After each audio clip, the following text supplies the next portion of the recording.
बसुमतारिनि दिनै 29थि थैनाय सान बेयाव नोंथाङाबो फैनानै बिबार बावफैदों दिनैनि बे सानाव BLTनि गायसनगिरि आफादगिरि बिथां बिर सिलागांनि 29थि थैनाय सान जोङो दिनै बयबो बेवहाय नुजाफैनानै बिथांनो जोङो बिबार बावफैनो हादों आरो जों बयबो दिनै बिथांनि जिथु मावलांनाय हाबाफारि बिथाङा जोंनि बे ओनसोलनि थाखाय बे बर' माहारिनि थाखाय बर' माहारिजों लोगोसे गुबुन माहारिफोरखौ ज' खालामनाय जि हाबाफारि खौसेथियै जोङो माब्रै थांनानै थानांगौ जि मोनसे आदर्श लानानै बिथाङा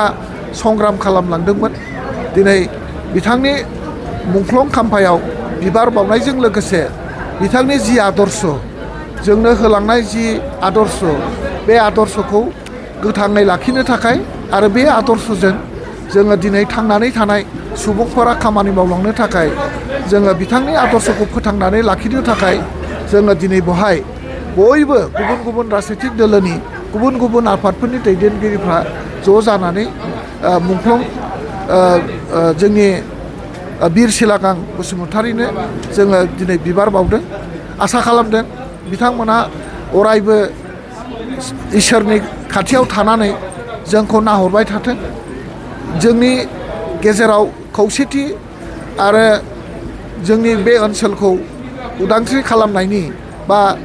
जोंनि बे ओनसोलखौ मोनसे सक्तिशालि मोनसे समाज आरो मोनसे आदर्श मोनसे ओनसोल बानायनायनि जि हाबाफारि बे हाबाफारियाव जाहाथे जों बयबो मोजाङै खामानि मावनो हायो अरायबो जोंनो आशीर्बाद हरथों आरो बिथाङा जाहैबाय जोंनि प्रेरणा जोंनि गोसोखौ दाद खालामनो हाग्रा आरो जोंनि गोसोखौ गोरा खालामनानै सैथोनि लामाजों खामानि मावनो अरायबो बोसोन हरग्रा सासे सुबुं बिथांनि बोसोनखौ जोङो अरायबो गोजोर लाखिनो हानायनि थाखाय इसोरनि खाथियाव आर'ज गाबबाय आरो बिथांनि आत्माया अराय सान्थियै थाथों आरो अरायबो जोंखौ नाहरनानै जोंखौ दैदेनलांबाय थाथों बेखौनो जोङो दिनै गोसोखांनानै जोंनि बे थैनाय समाव जों बयबो गोसोखांनानै बिथांनि आत्मा सोरगोथिनि थाखाय जोङो बिबार बावफैदों बिथांनि गोसोखांथिनि मुङावहाय BTC सरकारनिफ्राय माबाफोर खामानि मावनायनि थांखि लादों गोबां थांखि दङ समय आरो सुजुगखौ नायनानै जोङो बे बिथांखिफोरखौ जोङो मावफुंलांगोन समायाव जोङो नोंथांमोननो जानायगोन आरो नोंथांमोना समायाव गासैबो हाबाफारिखौ नोंथांमोना नुनो मोनगोन